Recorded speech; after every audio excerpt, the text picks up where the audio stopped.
There we go. Welcome to our mental health town hall here at Silicon Slopes with partnership between Promise2Live, Silicon Slopes, and partners. We're so excited to have you here as always. I'm Steve James, a partner of Promise2Live, and very good friends with Adam and Brandy. Of course, they're the mastermind behind this. Brandy is not able to be here today. Why? Because she's out walking the talk and making some wonderful connections for this incredible organization.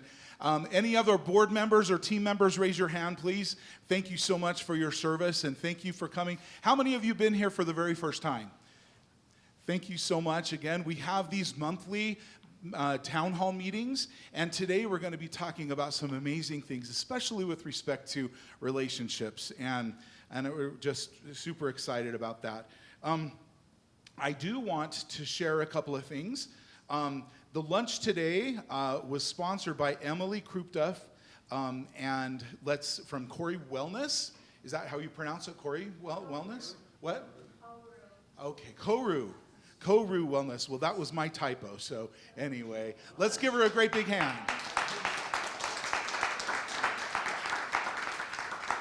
All right, very good. And also, we are super excited to have with us a very special friend of Promise2Live, someone who is over Third Thursdays, which you can hear about. But we have Ray Smithson here, and it's great to have you back all the time, Ray. Thank you for your support. Let's give him a big hand.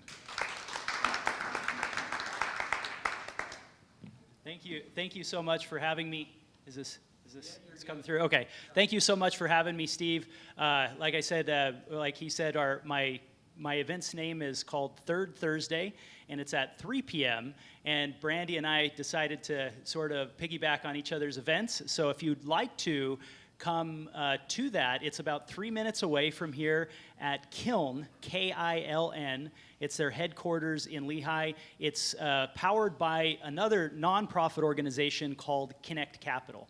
And what Connect Capital does is it takes founders, surrounds them with volunteer mentors, and helps them with their pitch. So you'll see 3 startup pitches, 1 venture capital fund, and we'll have a guest appearance by John Pastana, who is one of the legendary entrepreneurs in Utah. He'll be making an appearance right at the beginning. We'll also be giving him an award. But I absolutely love what you all are doing with Promise2Live. Love this organization, and love that we both have our events on Third Thursdays. So thank you very much for having me, and thanks. Hopefully we'll see you at Third Thursday. So thanks. Thank you very much, Ray. We also want to help to express thanks to Healthy Mind Map, who's the sponsor of today. Let's give them a great big hand. As a matter of fact, our next speaker is Kyle Barth, and you are from Healthy Mind Map as well. And we really appreciate you being here, and we're excited to have you speak. Kyle is a therapist and relationship expert on impactful relationships and emotional safety, and what an amazing subject to cover today. We're grateful to have you here, and I'll turn the time over to him.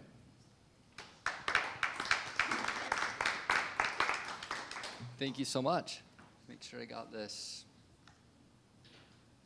Not sure if this clicker is working or not. But yeah, my name's Kyle Barth, so I'm the founder of Impactful Counseling and the clinical director at Healthy Mind Map. But more importantly, I'm a lover of relationships. I love connection, I love relationships, and I've spent my career and my life seeking to understand how to help people cultivate healthy connection in their life. And one of the things I've been doing for the past several years now is I've been listening longer. Specifically, I've been listening longer to people whose voices have been suppressed, to people who have been harmed or have experienced abuse and haven't been able to have their voice be heard or shared. And I've heard a couple of key things from them. And so I start every single presentation I give with this now. And 2 things I've heard consistently is, number 1, I wish someone would have told me. I wish someone would have told me what abuse was, or that I was in an abusive relationship. And the second thing is, they said, I wish they would have told me that therapy, that relationship book, that relationship class that I was taking, that it wasn't going to work for me because I was in an abusive relationship and that it wasn't my fault. So if there's anyone here listening, I want you to know that I believe you and it's not your fault. Abuse is not okay. Safety is the priority in every single relationship, and it can take many different forms. Abuse can be physical, sexual, emotional, psychological, financial, religious, but it follows a pattern. And that pattern is there's an event of abuse that happens. And afterwards, there is this kind of blame shifting. Like, if only things wouldn't have happened, if work hadn't been so stressful, if the kids wouldn't have done this, if you just would have had sex with me, whatever it is, they put the blame somewhere else. Or there'll be these grandiose promises. I'll start going back to church. I'm going to stop drinking. I'm going to go to therapy. I'll do the things. I'm going to change. And whatever words come out of their mouth, sometimes they know how to say the right things. And it leads to kind of this honeymoon period where things feel good. In fact, they feel better maybe than they've ever been. It's like too good to be true. You can't quite trust it. But it feels good. It's like, this is what I've always wanted. But slowly over time, the criticism comes in, the yelling, the episodes. It starts to feel like you're walking on eggshells and the tension builds until another incident happens. And this isn't a one-time, this is a cycle. And sometimes it can take an hour, a day, a week, a year for this cycle to happen, but it happens. If what I'm sharing right now resonates with you, you can stop listening to the rest of this presentation. There's a number right there you can call. My information's at the end. Please reach out. You're not alone, and safety is the priority for you.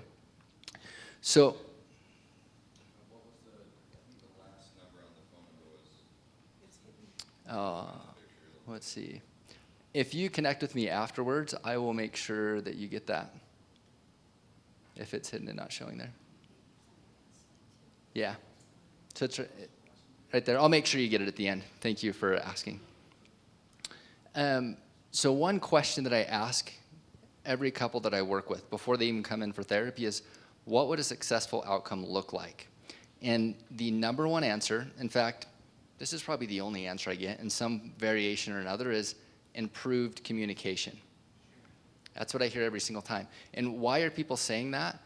Because they're in such a place of desperation oftentimes that it's, if they would just understand me, if things could be different, if I could just communicate more clearly, things would be better. Where what I haven't heard and what couples and people I'm working for are actually longing for is not improved communication. They are longing for being and feeling safe, deep emotional connection, to feel confident in themselves and in their relationships, abiding trust in themselves and their partner, to have amazing sex and intimacy and emotional connection and a strong sense of self, to be able to be who they are and to be loved for who they are and be able to love someone else for who they are. Now, why don't people say that? Oftentimes we don't know what we want until we've experienced it. And so it's communication. I just know the cycle that I'm stuck in that's not working, where communication is an effective tool, but it's not the outcome that's being sought after. So there's 3 questions I found that I help people ask themselves to go through to see, how can I create healthy relationships in my life? So question number 1 to ask yourself is, am I safe? Safety is the priority. It's not a priority, it is the priority. Am I physically safe? Am I emotionally safe? If the answer to that question is no, then that's your priority. That's what you spend your time doing, is building safety. And so you create boundaries. And a boundary is, what do I need to do to keep myself in a healthy place, to keep me safe? Now, if I can answer that, yes, I'm safe, the next question to ask myself is, do I feel connected? Do I feel connected to myself? Do I feel connected to my partner? Do I feel connected to a higher power, to God, to nature? If I'm not feeling connection and I try to move forward with something in a relationship, it often results in me betraying myself and creates disconnection. And so when I can then hone in on, what do I need to experience more connection with myself?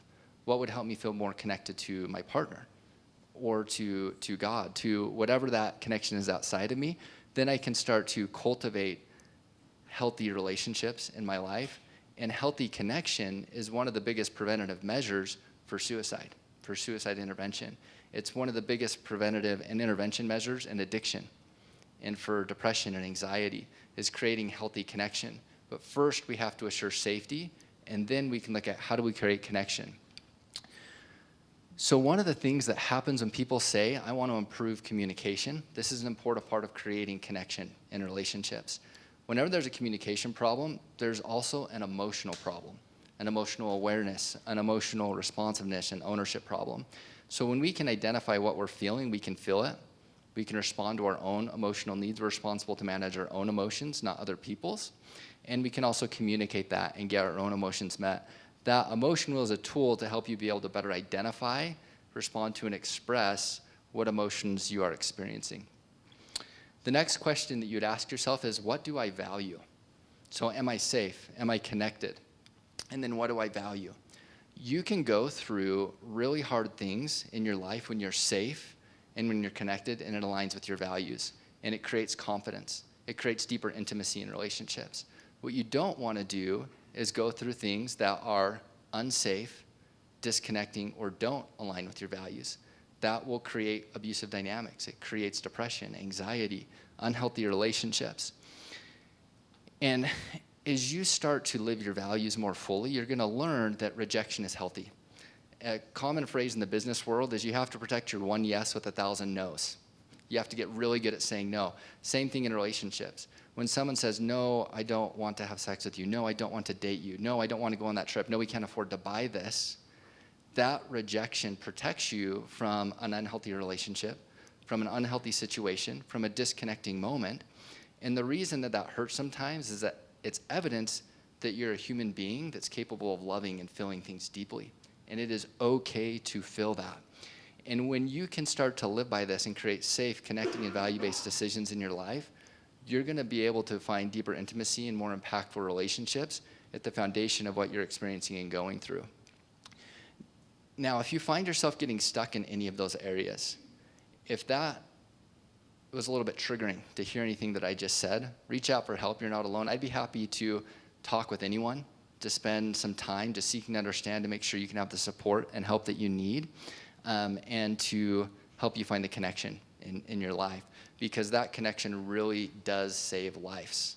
Just as what Promise2Live is doing, when we can connect to ourselves and other people, lives will be saved. Thanks so much for the time, and there's my contact information up there if anyone has any questions.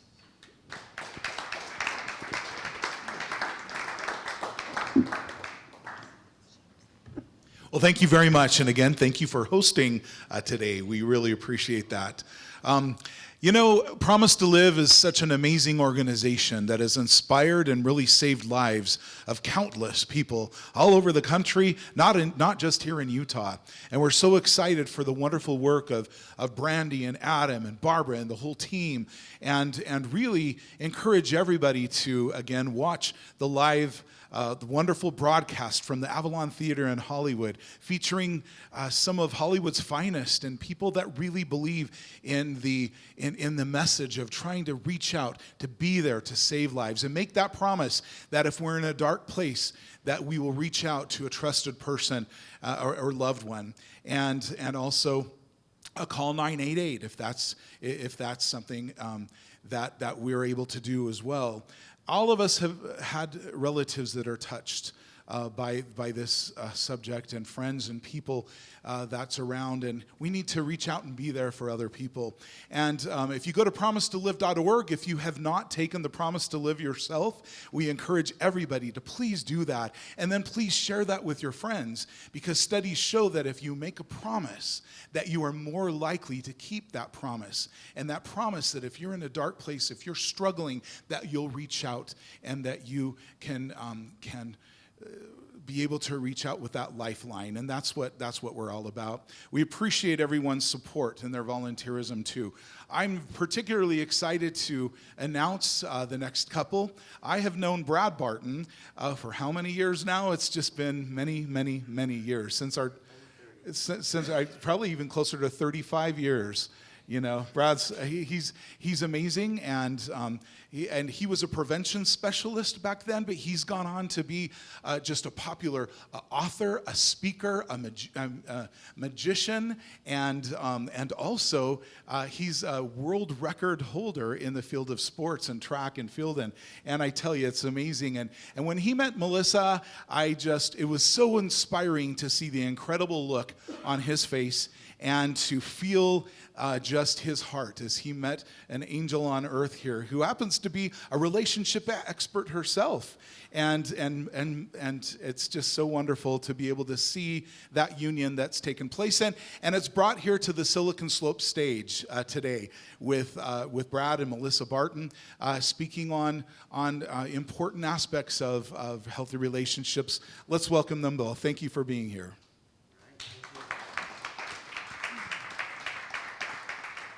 My wife is not only one of the great couples therapists in the world, she's also an ASECT certified sex therapist. So we get, that's a lot of fun around the neighborhood. Our kids bring their friends and they're looking at her like she's some kind of, it's fun. Okay, we're going to be a little silly, irreverent, okay? Welcome. We're going to start off by telling you about one of my clients. We're going to call her Nancy, okay? Nancy was raised in a home where feelings and emotions were not important, we'll say. The only feeling that was okay was anger or just flatline. Just be okay. Just go figure it out. So she was told to go in her room anytime she had an emotion. She was raised with 3 older brothers, and she was the youngest. And so she would go in her room anytime she had an emotion, and she would tell me, my dad would just tell me to go in there and fix it until I felt better, and then to come out. And so that's what she learned to do as a child. Fast forward to being married, and what does that look like when you're married? Or when you're in a relationship with someone? She struggles to share her feelings with her person. She struggles very, very much. She is very codependent. She hides it all. So as they're in session, she just struggles to say what she feels, and creating that safety that he talked about so beautifully has been incredibly important. And miracles have been happening even more so lately as she's starting to say, I know I'm important. I know that I matter. And she's saying things to her person that she's never said to him before, that she feels inside deep down that nobody has ever seen before, and it's bringing them closer.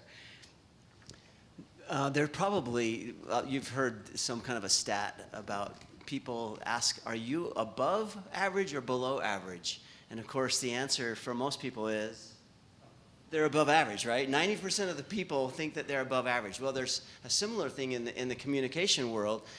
Are you a good communicator, above average communicator, or below average communicator? And most people think they're better listeners than they really are.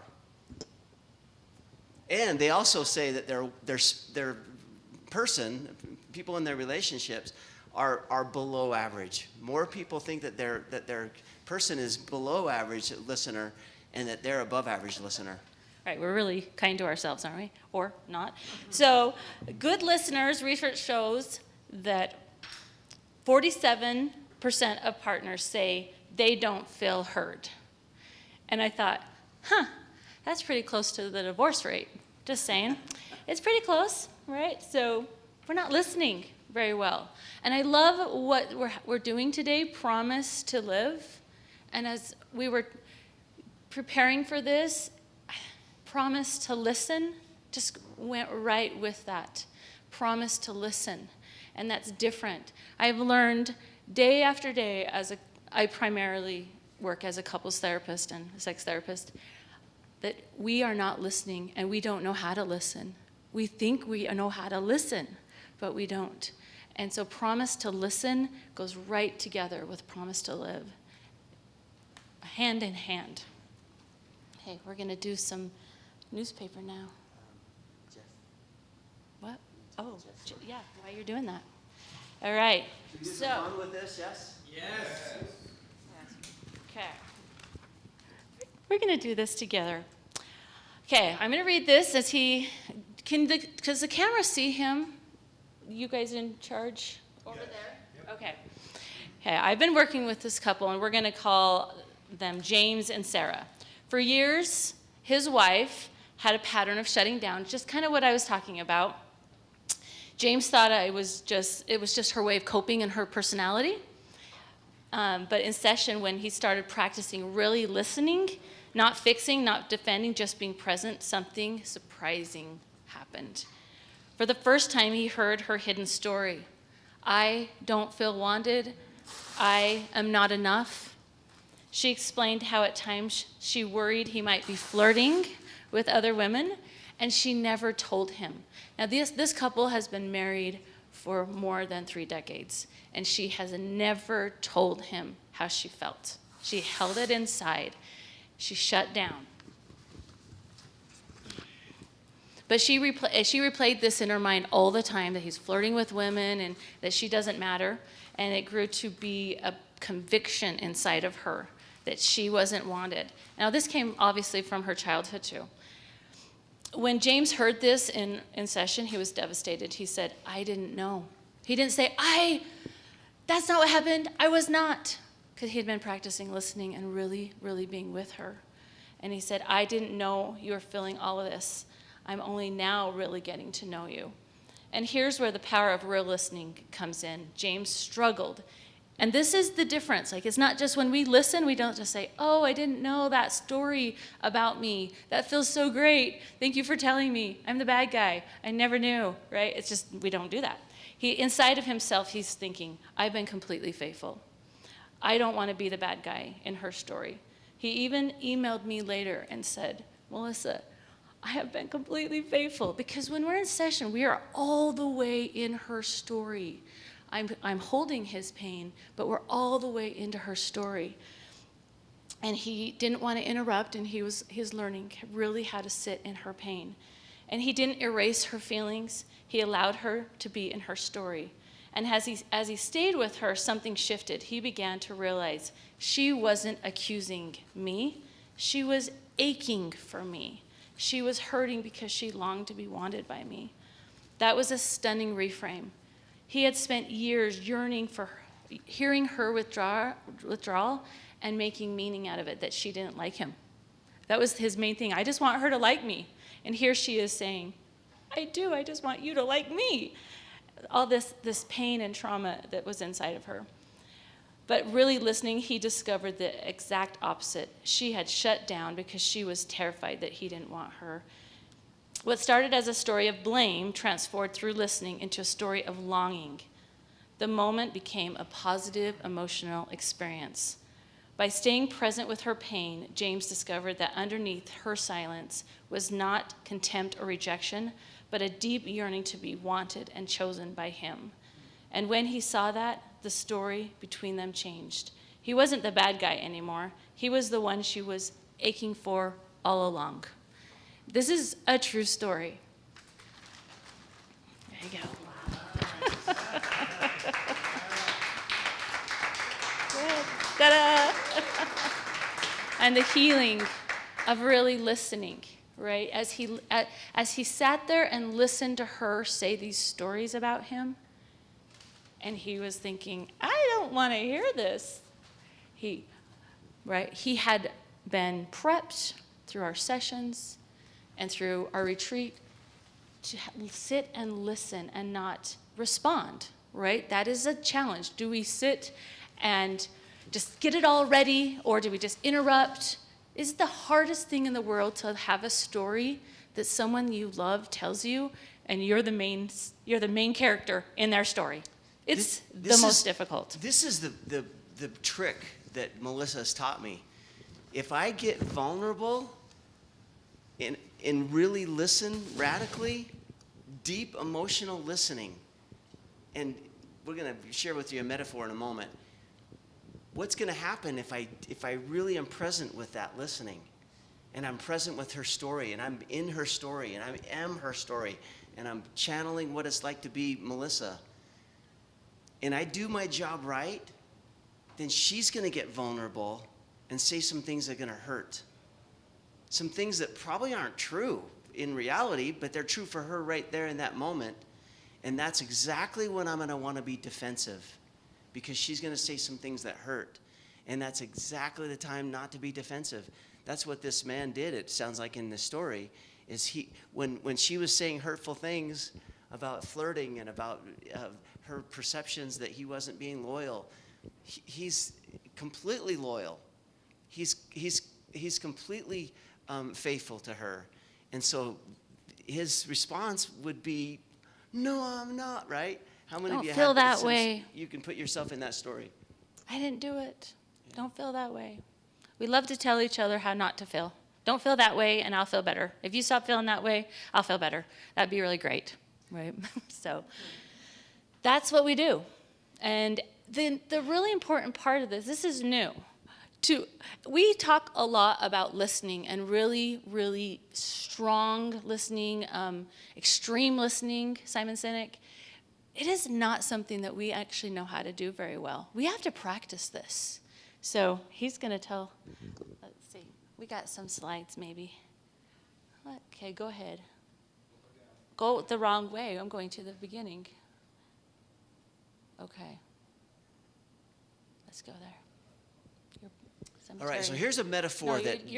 he's going to do the cemetery story here. Oh, Yeah. we're doing a cemetery story. Yeah. Okay, so my wife is teaching me these radical listening skills. And I like to practice on him. We're going to do the deep doctrine in a minute, but the first part of it is just being with a person and repeating back with the same energy, matching the energy and repeating back what the person is saying and really feeling that. And I said, well, you can't do that. We're on a Sunday evening walk to a Pioneer Cemetery, and we're walking back, and she's teaching me these skills.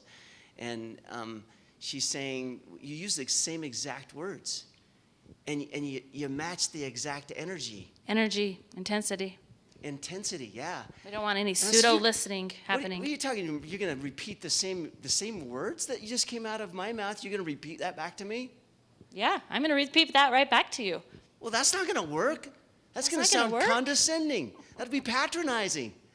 And as we're walking along, she swings out in front of me, and she stops. And We're she walking backwards. Like, I'm walking backwards. He's walking towards me. So get over here. Yeah, he's walking, and I'm saying it back That's to not him. going to work. That's not gonna That'd work. be patronizing. It's going to be They're patronizing. going to see through all that. Right. And? So she swings around, and she looks me in the eyes, and she matches my energy. She said, well, you're right. There's no way that would work. That would be patronizing. That would be terrible. There's no way that would ever work. And I remember thinking, that's exactly right. Dang right. Of course it wouldn't work. Finally, she understands. And a couple more steps later, I said, oh my gosh, it worked. What's more beautiful than hearing your words coming out of somebody else's mouth? The feelings that you have, the exact words even. And we have to practice this because it's not like I'm just going to say, okay, you said da-da-da-da, right? That's that pseudo-listening. It's like pretend. You have to really get into it and feel it. So I was just really giving that to him, and he was like, I'm so great. You understand me, right? That's the secret sauce, I call it. The secret sauce is really getting someone to say back the thing that you want them to know. And then you're so surprised because they knew it. But that's because you just told it to them. That's right. Right? So here's a metaphor that Melissa taught me that has changed my brain. And I teach this from in education setting to corporate groups, C-level executive teams. This is an amazing metaphor if you can remember in the moment when we're heated. It's the bridge analogy. So I live in Bradland, right? You live in Adamland. Okay, we all have our land that we live in, and it's very complicated. We've got all this history that comes with it, all the defaults that are set. I live in my land. Okay, well, my person, whether it's the employee or a direct report or my boss, they live in their land. This is Melissa's land, and she's very complicated as well. Okay, when we're having a conflict, Okay, I'm against her, she's against me, and we're having this conflict. Where do we go in this conflict? Where should we go? Where we heard. Yeah, where are we heard? Okay, some people would say, well, we're going to meet in the middle. We're going to meet on the top of the bridge, right?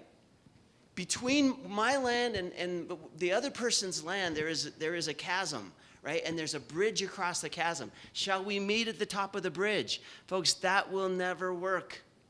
So here's the radical listening. This is the amazing listening. This is where I can take myself up. And this is excruciatingly difficult to do, especially when we're I'll hiding. learn how to do this. To step out of my land, go up over the bridge, back down into the other person's reality. And then I just sit there with them and try and be that person. This is not technique at all. This isn't I used to get invited to do the 7 techniques for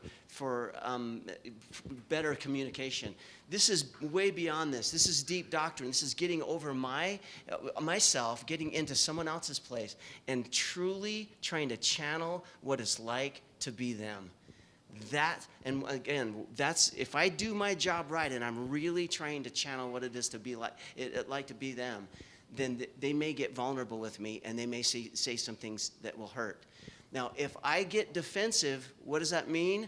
If I'm even feeling defensive at that point, that means I've just jumped across back into my place. I'm not going to say I'm sorry, because I'm sorry means that I'm where? Back in Bradland, right? Sorry, there's a time for that, but it's much later. It's after I've sat and listened and completely just radically listen to that person. Right. And there's science behind this. Why does this matter? Why does it matter to literally sit inside somebody else's story for them? Promise to live is why. If you sit inside someone else's story, what happens is their anxiety, their nervous system starts to relax. They're not alone in there, and they're crazy, because it's crazy in there, by the way. Their story's crazy. You don't have to agree. I remember, you never have to agree with somebody's story. You have to understand it. That is what you have to do. There's no way. There's no change. You have to understand it. But you don't have to agree. So we can have integrity still. You can say, that actually, I could probably understand, not probably, leave that out. I can understand that that's like purple sky for you. That, you don't have to agree that that's a purple sky, right? We do need to understand. And so the science is that your brain literally relaxes, and because when you're not being listened to, you go into tunnel vision. And I just want to go backwards here. These are all the, okay. Oh, you can't know that one. Okay. When your brain feels unsafe, like you talked about, what really happens is you lose your hearing, your auditory, 70% of your peripheral vision, your brain shifts, and your heart rate spikes. So your person is literally being taken, like kidnapped. I like to think of it as kidnapped. If you've listened to Chris Voss, they've been kidnapped. Like their brain is not in that place. So you have to really get into that place with them, and then their brain starts to relax, and guess what happens? They're able to problem solve and get out of that tunnel and get out of that place with you, right? Now, this doesn't just mean your romantic partner or your person. This has to do with your children, with your sister, with your mom, with my sons, with my daughters, with our sons and daughters. We have a son. When he was, around 20, he was really struggling with some of these topics that we're talking about today, these really, really important ones about living. And his friend had taken his best friend had taken his whole his life. best friend had. And so he'd gone through so much, but this is everything that changed.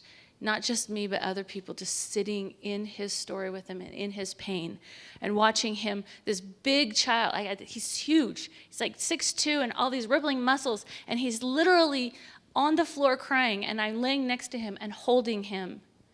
and he's crying, and he's just in this place. And I'm not saying, hey, do you want a cookie? Do you want to feel better? Here, let's go for a run. Maybe you should do some push-ups. We're just sitting in that and feeling what it feels like to be him. And as he sat there and he knows, I'm not alone, I can figure this out because somebody gives a rip and will go in that dark tunnel with me. And if it's not an abusive relationship, if I stay in that land with that person long enough and they feel completely and utterly understood, then if it's not an abusive relationship, they're going to be compelled to come back over the bridge and understand me as well. Yeah. And get him out of his jail. Yeah. That's very important. I'm an emotionally focused therapist also. And so understanding that we live in these cycles with each other and with our children, and the beauty it is to be able to step into your core self and hear somebody's pain. I believe, unless you can think of something more horrible, I believe that hearing a story about you really gets us into, we got to defend. We can't let that be true, because if it was true, then that would be, how? It's mostly not true, actually. But what that person is completely right about is the way they're experiencing their world right now. That's the truth, right? It's amazing. Melissa and I conduct really high-end couples connection retreats, multi-day retreats. And couples that have been married for decades have this transformation, the transformational experiences, because they've just never been taught how to do this, how to radically listen. And the change it's not just for the weekend. We can, an experience like this, where people are taught how to radically listen, it changes their whole family. And thank you for having us. We appreciate you sitting here and listening with us and thinking about those loved ones in your life that need to be listened to deeper. This isn't just listening, though. This isn't, we call it phubbing. We're not on a phone while we're snubbing the person looking at them. You look into their eyes and you feel what it's like to be them, and you have to kind of put all those parts of you that want to defend somewhere else. So let's promise to live, and let's promise to and listen. create that safety. That's all. Thank you.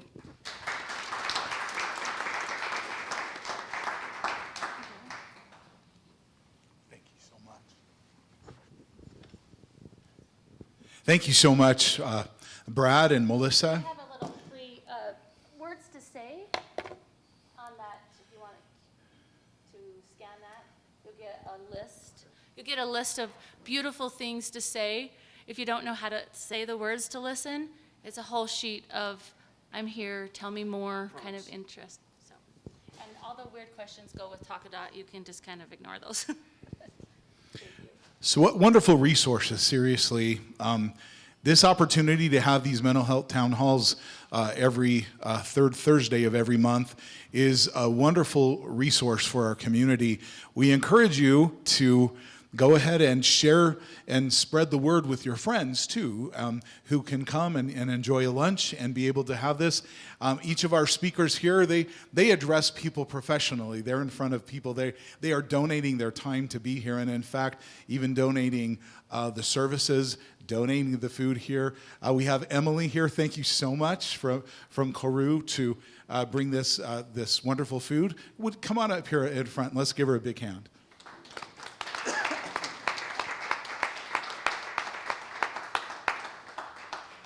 Would you like to offer a couple of words here? Thank you. Come on up here. Thank you so much. I just wanted to share a little bit about Koru Wellness and what we offer. We are right down the street from where we are right now, right over by Thanksgiving Point.